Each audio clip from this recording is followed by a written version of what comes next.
हरियाणा की जुलाना विधानसभा सीट से कांग्रेस के टिकट पर चुनाव लड़ रही विनेश फोगाट पिछले काफी समय से चर्चा में बनी हुई हैं। विनेश फोगाट इन दिनों हरियाणा चुनाव के लिए प्रचार में व्यस्त हैं और जमकर बयानबाजी भी कर रही हैं। विनेश फोगाट ने प्रचार के दौरान कई बार अपने पेरिस ओलंपिक डिस्क्वालिफिकेशन पर बात भी की।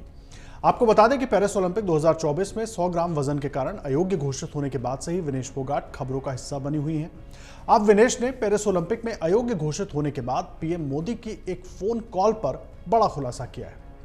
आपको बता दें कि पेरिस ओलंपिक 2024 में विनेश फोगाट मेडल जीतने से चूक गई थी। 100 ग्राम वजन ज्यादा होने के कारण विनेश को गोल्ड मेडल मैच से पहले ही डिस्क्वालीफाई कर दिया गया था।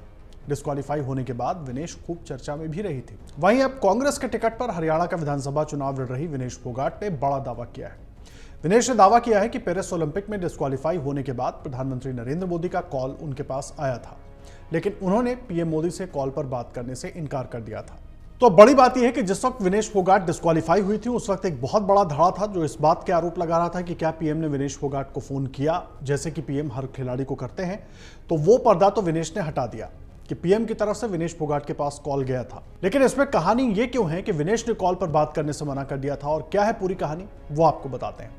दरअसल मीडिया से बात करते हुए विनेश फोगाट ने पीएम मोदी के कॉल को लेकर कहा कि फोन आया था, मैंने मना कर दिया। मेरे पास उनका डायरेक्ट फोन नहीं आया था, लेकिन वहां पर इंडिया के जो अधिकारी थे उन्होंने कहा कि पीएम मोदी उनसे बात करना चाहते हैं। विनेश ने बताया कि उन्होंने बात करने से मना कर दिया क्योंकि वो उन लोगों की शर्तें मानने के लिए तैयार नहीं थी। विनेश ने दावा करते हुए कहा कि उन्होंने कुछ शर्तें रखी। उन्होंने कहा कि बात करते समय मेरा कोई आदमी मेरे साथ नहीं होगा, उनका एक आदमी होगा जो बात करवाएगा और एक वीडियो शूट करेगा। विनेश ने पूछा कि क्या ये वीडियो सोशल मीडिया पर जाएगा, तो उन्होंने कहा हाँ। विनेश ने कहा कि मैंने इसी कारण से मना कर दिया कि मैं अपनी भावनाओं का मजाक नहीं उड़ाना चाहती। विनेश ने कहा कि अगर उनको सच में सहानुभूति है तो वो बिना रिकॉर्डिंग बात कर सकते हैं, तो मैं बहुत धन्यवाद करूंगी। शायद उन्हें पता था कि विनेश बात करेंगी तो 2 साल का हिसाब मांगेंगी, वो अपने हिसाब से रिकॉर्डिंग को काट सकते थे, लेकिन मैं तो ऐसा नहीं कर सकती। इसके अलावा विनेश फोगाट ने जंतर मंतर के दौरान संघर्ष पर भी बात की। उन्होंने कहा कि हमने एक समय पर देश को छोड़ने का मन बना लिया था कि इस देश को छोड़कर जाना है, हम जाने के लिए तैयार थे। परमात्मा कई बार कुछ लोगों से आपको मिलवा देता है कि वो आपको 2 शब्दों में वो हिम्मत दे देते हैं जो कोई भी नहीं दे सकता। उन्होंने आगे बताया कि उस टाइम हम प्रियंका गांधी से मिले थे, उन्होंने हमें अपने पिता का किस्सा सुनाकर सोचने पर मजबूर कर दिया था।